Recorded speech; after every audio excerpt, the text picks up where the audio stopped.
Hello all, this is L2 coming at you with another video. Welcome back to my channel. I wanted to get started right off with talking a little bit about politics and the administration, the current administration in the White House. I'm hoping that the Democrats do not forget, with everything else that's going on, I'm hoping that the Democrats do not forget that Trump still hasn't turned over his taxes. He also has not released his control of any interest that he has that may cause a conflict with him being president. And also, he's fluffing around with the wall he's supposed to be building in Mexico, you know, and saying that he's going to get the money from Mexico. And then there was this thing that it was going to be on the taxpayers, we would pay for it, and then he'd get the money back from them later on. So I hope with everything else that's going on, Democrats are doing their job. I know I've been calling from here in China to congressmen and senators and leaving messages. You know, when I see people posted on Facebook with the numbers, I try to do that and to keep in touch with things on that way. The Russian television here that they are giving us, the Al Jazeera TV that they're also giving us here, is just a lot of propaganda. You know, it's all one-sided. You know, they give you their side, but you know, the Russian television will always talk about the different situations in Canada, different situations that are happening in other places in the United States, but they never really talk about the issues that Russia is having. Okay, so that with Russian television, you know, so. Anyway, because when I got here, we had MSNBC, we had CNN, we had HBO, and we had a Chinese station that was in English and in Chinese, and then we had, of course, Russian television and Al Jazeera. But now we only have Russian television and Al Jazeera, and the Al Jazeera station, the audio is so low you can't hear it. So I don't know what that's about. You have the video, but you don't have the audio. So that's just how they're working things on China here. More on that later. And in education, now that Betsy DeVos has squeaked by with her confirmation of her nomination, she is the Secretary of Education. A couple of my friends on Facebook who are for Betsy DeVos are saying, give her a try. I will give her a try, but I will keep an eye out on her and see what she is doing. I don't think it was, you know, unreasonable for those people that in Washington, D.C. that prevented her from entering a public school. You know, I don't think that's unreasonable at all. Why all of a sudden she's going to go to a public school now that she's Secretary of Education, you know? Keep out, send your people there or something else, you know, or whatever, you know. But I really don't understand, you know, how she was nominated. You know, I have been in education and administration, a principal for 7 years, and I've been an administrative assistant for a few years prior to that, and I've been involved in many interviews, job applicants, and screening of resumes.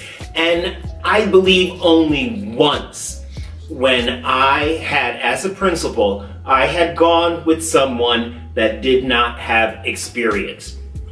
Mind you, that person did not have experience in the classroom, but that person had an educational degree. I don't think I've had anyone that didn't have an educational degree that was applying for a teacher's position. If they didn't, that was something, you know, they had better be getting it, or they had better have had it. You know, you can't hire an uncertified teacher.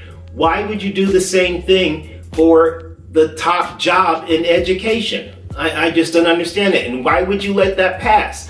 Any of you conservatives or my friends on Facebook out there that are for Betsy DeVos, you think about that. Would you hire, if you owned a company, would you hire someone that had no experience and say, oh, we'll give them a chance?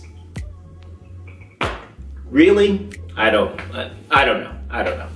But just about that, and here in China, There's, this school here, man, it just gets better by the day, and I'm being sarcastic about that. I'm hanging on here. I'll fulfill my contract. I'm going to make another video. I'm going to make a video on all of my happenings and all of my occurrences and experiences here at the school, but I'm going to wait and put that video out when I leave China. I've been gathering together, I've been making short little videos, and I'm going to put it all together after I leave China and do it that way. I really don't feel comfortable putting it out right now in little pieces because you never know who has seen it. A few people have left under the cover of night, the campus, and just left their jobs. They had a principal that they hired in November that had a slew of titles, after his name. He was supposed to be executive principal for communication and how to make things better, on the campus. He got here. He started, surveying people and finding out what's going on and made suggestions to the leaders, and they didn't like it. He didn't like their responses, so he up and quit. He got here in November and he quit in February. So left without another principal here. And it's talking to other people here, they're not going to be here next year. So more on that later. And I've been doing some a little bit of traveling around Beijing. I really like taking the subway, to be honest, except for the times when it gets really packed on there. I don't know if you've ever seen those videos, and the Japanese bullet trains where they're shoving the people in the doors and everything. It's not quite like that, but it's close to it. You gotta squeeze yourself in there. And sometimes, but I really like taking the subway. I've met a few Chinese friends that I go to different cities, or not different cities, different provinces in Beijing. And I go visit them and they take me out and show me around and we go have lunch and everything. So, I get out and kind of like do my own thing. There are people here on campus that do their thing, and it's just, we're just, we get along, we meet out at our village bar and have a few drinks and everything. But for other stuff, I mostly go my own path and, hang out with the people that I have met here. And I go and spend the night at a friend's house over in Maquanjing. And that's the name of Maquanjing is the province that he lives in. And then another friend that lives in Wadukao. He lives in that province there. So it's just taking the subway into different lines to different places. The real extensive subway system that they have here.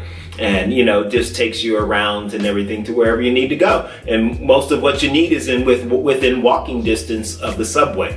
Except where I go to school, where I'm going to school here, I have to get a taxi to go to the nearest subway station because it's not within walking distance. But go figure. Anyway, I'm not going to complain. But one of the things that I found is that a lot of your Chinese men, they're pressured into getting married. That's just the custom. That's just how it is. Their parents want them to get married. It's the culture. You need to get married by a certain age, and it's usually, looking in your late 20s, early 30s.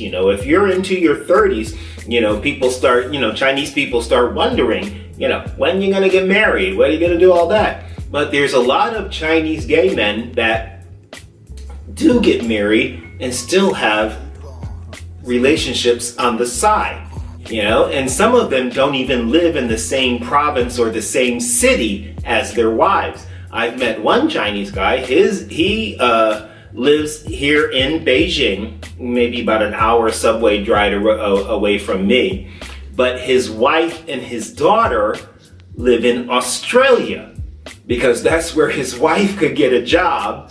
And, she took the daughter and he has his job here in Beijing in China. So it's just weird. And then another friend that I had, he's an Uber driver here in China. And he works more in North Beijing, and his wife lives way south Beijing. So and he has his place and she has her place, and every few weeks or so he'll go and visit her. But both of these men are gay, but they had to get married because it's the culture, and they have their relationships on the side. So that's really, a lot of them, they don't like it, but they do it because that's the culture. But anyways, it's China. China is a nice place to visit, but I wouldn't want to live here. Thanks for watching the video. Like or subscribe, make a comment down below. I'll be trying to get back into the mood of making videos every week, so keep an eye out for it. If you subscribe, you'll get an email notice or anything when I put a new video up. So, and also look out for my other adventures here in China. I'm going to be going to a few places. We have spring break coming up, and I'm going to go back to Thailand and visit another city there and meet a friend of mine that I met there in Thailand before I do leave China. So thanks for watching. This is L2 to you. I'm out. That way. I did that again. Man. L2 to you. I'm out.